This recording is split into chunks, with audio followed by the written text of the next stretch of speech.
और अगली बड़ी खबर लखनऊ से आ रही है, जहां पर आज खाद्य विभाग जो है कार्रवाई करने वाला है। जी हां, थूक विवाद के बाद जो निर्देश सामने आया राज्य सरकार के, उसके मुताबिक आज यहां कार्रवाई होगी। खाद्य विभाग आज लखनऊ में कार्रवाई करने वाला है। जानकारी आपको दे दें कि लखनऊ खाद्य विभाग आज कार्रवाई करेगा और वहां नेम प्लेट को लेकर जो विवाद सामने आया था, उसके बाद जो निर्देश राज्य सरकार की तरफ से मिले हैं, खाने पीने की दुकानों पर आज कार्रवाई की जाएगी कि किसने नेम प्लेट लगाए हैं या फिर नहीं लगाए हैं, उनका नाम वहां लिखा गया है या फिर नहीं। तमाम चीजों की आज छानबीन होगी। थूक कांड के बाद प्रदेश के सरकार ने यह निर्देश जारी किया गया और अब इसे लागू कराने की पूरी तैयारी की जा रही है।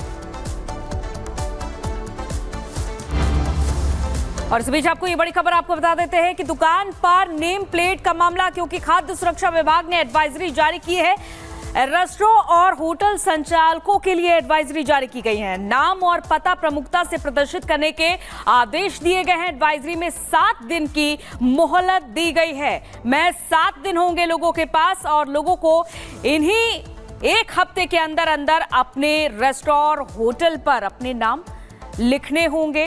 और ये देखा जा रहा है कि पूरे एक्शन मोड में है योगी सरकार।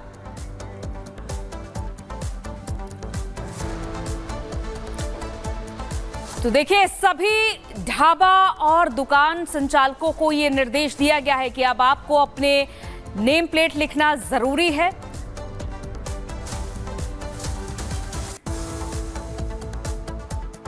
तो देखिए, लखनऊ में आज प्रशासन एक्शन मोड में नजर आएगा और वहीं अयोध्या में होटल ढाबा संचालकों के साथ साथ दुकानदारों को 7 दिन की मोहलत दी गई है। लेकिन रायबरेली में खाद्य सुरक्षा विभाग एक्शन मोड में है। रिपोर्ट देखिए।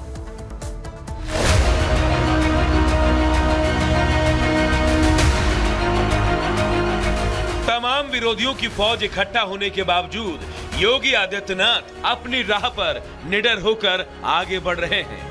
योगी किसी से डरते नहीं, वो जानते हैं उन्हें कब क्या करना है और क्या बोलना है। सीधे तौर पर कहा जाए तो उनका मिशन एकदम क्लियर है, जिसमें जनता की भलाई हो। आदेश प्रदेश के मुखिया का है तो एक्शन होना ही है। इसी आदेश के तहत कार्रवाई की तस्वीर रायबरेली से सामने आई, जहां होटल, ढाबा और रेस्टोरेंट पर जांच के साथ ही नाम लिखाए जाने की प्रक्रिया शुरू हो चुकी है। इसके लिए बाकायदा टास्क फोर्स बनाया गया है। यहां खाद्य विभाग की टीम एक रेस्टोरेंट में पहुंची। किचन से लेकर रिसेप्शन तक जांच की गई और आदेश दिए गए कि काउंटर के पास लाइसेंस चस्पाना होगा। लाइसेंस पर मालिक और मैनेजर का नाम लिखा होना अनिवार्य होगा।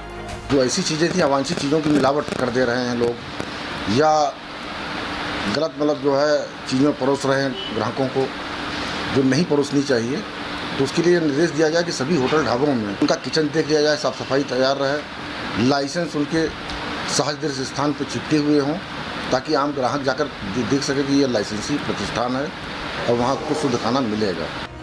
यानी सीएम योगी के आदेश के बाद मिलावटखोरों के खिलाफ शासन और प्रशासन फुल एक्शन मोड में है। त्योहारों को देखते हुए सभी रेस्टोरेंट में साफ सफाई और मिलावट के खिलाफ अभियान चलाए जाने के साथ ही सीसीटीवी कैमरे लगाने के निर्देश भी दिए गए। वर्तमान में जो शासन से आदेश प्राप्त हुए हैं, उसके क्रम में जनपद में अभियान चलाकर इसमें प्रमुख रूप से जितने भी जगह हैं जहां पर खाने पीने की वस्तुएं दी जाती हैं या बेची जाती हैं, उन सभी प्रतिष्ठानों पर सीसीटीवी कैमरे, सुरक्षा व्यवस्थाएं क्या व्यवस्था की गई है, उसके संबंध में एक अभियान चलाने के लिए खाद्य सुरक्षा अधिकारी एवं उनकी पूरी टीम को निर्देशित किया गया है। आपको बता दें कि हाल ही में जिस तरह उत्तर प्रदेश के अलग अलग जिलों और जगहों पर थूक और पेशाब कांड के मामले सामने आए, उसके बाद सीएम योगी ने एक बार फिर से रेस्टोरेंट और ढाबों पर नेम प्लेट लगाने के निर्देश जारी किए हैं। हालांकि इस पूरे मामले पर प्रदेश में सियासत भी गर्म है। Bureau report, Republic Bharat. और अब बात उस युद्ध की जो महीनों से चल रहा है लेकिन खत्म होने का नाम नहीं ले रहा है। जी हां, बात कर रहे हैं इजराइल और हिजबुल्लाह के बीच जो जंग छिड़ी है, ये जंग अब भीषण रूप में आगे आ गया है और अब आईडीएफ ग्राउंड ऑपरेशन करने की तैयारी में। कहा जा रहा है कि एयर स्ट्राइक के बाद अब ग्राउंड ऑपरेशन तेज किया जाएगा और आखिरकार ये भी कहा जा रहा है कि हिजबुल्लाह ने मान लिया कि आईडीएफ के हमले में एयर यूनिट का कमांडर जो है वो ढेर हुआ था। इजराइल हिजबुल्लाह के बीच जंग भीषण रूप में नजर आ रही है। देखिए, हवाई हमले के बाद अब ग्राउंड ऑपरेशन की तैयारी चल रही है और कहा यह जा रहा है कि अब हिजबुल्लाह ने भी मान लिया है कि आईडीएफ के हमले में एयर यूनिट का कमांडर ढेर हुआ था।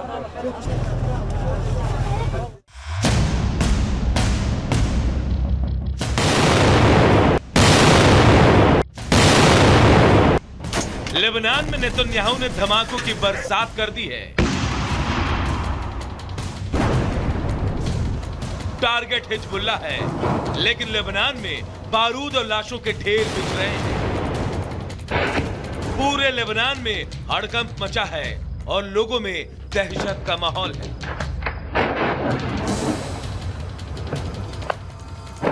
अब नेतन्याहू ने अपनी सेना को हरी झंडी दे दी है।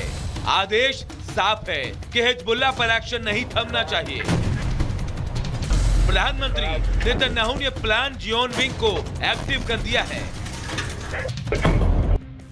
मैं जो कुछ भी कर रहा हूं उसकी जानकारी नहीं दे सकता, लेकिन मैं आपको एक बात बता सकता हूं कि अपने निवासियों को सुरक्षित वापसी जरूर कराऊंगा। हम हिजबुल्लाह पर ऐसे प्रहार कर रहे हैं जिसकी उसने कल्पना भी नहीं की होगी। हम पूरी ताकत और तैयारी के साथ उस पर हमले कर रहे हैं। मैं आपसे एक बात का वादा करता हूं, हम तब तक आराम नहीं करेंगे जब तक उत्तरी हिस्से में हमारे लोग फंसे हैं।